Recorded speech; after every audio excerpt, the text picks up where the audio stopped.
Assalamualaikum, salam sejahtera. Terima kasih kerana telah memilih channel ini. Jangan lupa tekan butang like, komen, subscribe dan share untuk Bukan Amiruddin pandai memerintah pun, dia mai cuci tangan saja, Sanusi. Alostar, bukan Amiruddin, iaitu bekas Menteri Selangor, Datuk Seri Amiruddin Syahari, pandai memerintah pun, dia mai cuci tangan sahaja, kata Menteri Besar Datuk Seri Muhammad Sanusi Mat Noor membalas dakwaan bahawa beliau tidak pernah melihat cermin apabila mendakwa Kedah akan lebih maju jika berhampiran Kuala Lumpur. Terdahulu, dalam perang mulut antara kedua pemimpin itu, Muhammad Sanusi mendakwa Selangor maju kerana berdekatan Kuala Lumpur dan bukan disebabkan pentadbiran Pakatan Harapan. Menjawab kritikan itu, Amiruddin mengibaratkan rakan sejawatannya itu sebagai tidak pernah melihat cermin apabila memberi contoh negeri jiran Kedah iaitu Pulau Pinang yang berkembang pesat dari segi pelaburan dan ekonominya berbanding Kedah. Dalam reaksinya, Muhammad Sanusi yang juga Ketua Pengarah Pilihan Raya Perikatan Nasional menegaskan situasi Kedah dan Selangor adalah berbeza kerana Kuala Lumpur menjadi pusat tumpuan pelbagai sektor serta industri di negara ini. Kuala Lumpur ada dalam Selangor, bukan di sebelah. Malah, wilayah Persekutuan Kuala Lumpur itu diambil daripada tanah Selangor dan dibayar 70 juta ringgit setahun.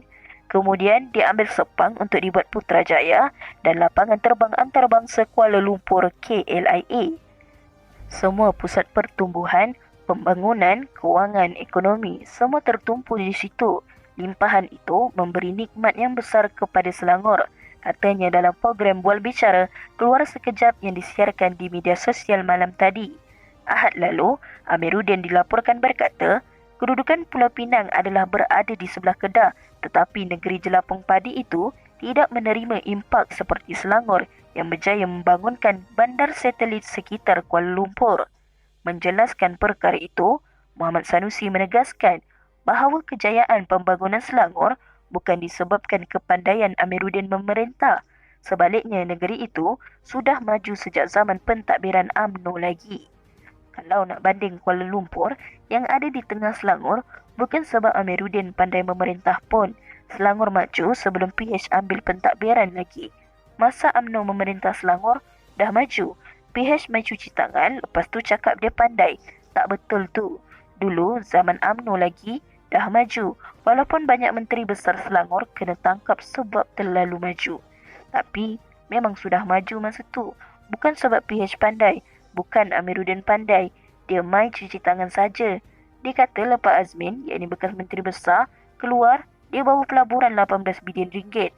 Saya di Kedah bawa 68 bilion ringgit. 50 bilion ringgit pelaburan lebih daripada Amiruddin. Saya tak sembang besar pun, katanya.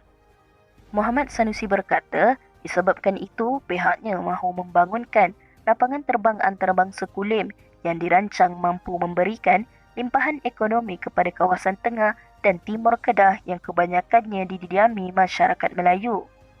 Katanya, ketika ini, impak Pulau Pinang hanya dapat dinikmati daerah bersebelahan negeri itu sahaja, seperti di Sungai Petani dan Kulim, bukannya ke seluruh negeri Kedah, terutamanya di kawasan luar bandar, seperti Pendang, Sik dan Baling. Sebab kedudukan Pulau Pinang jauh, kawasan pantai barat Kedah di Alostar, Sungai Petani, turun sampai selatan semua itu sempadan dengan Pulau Pinang. Itu kawasan maju. Ekonomi Kedah semua ada di situ.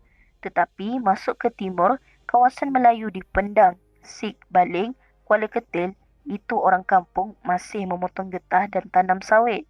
Saya punya jangkaan untuk KXP akan jadi economic game changer yang akan bawa kejayaan dan kekayaan di pantai barat Kedah masuk ke kawasan tengah dan limpahan ekonomi akan ke timur. Itu falsafah KXP saya, katanya.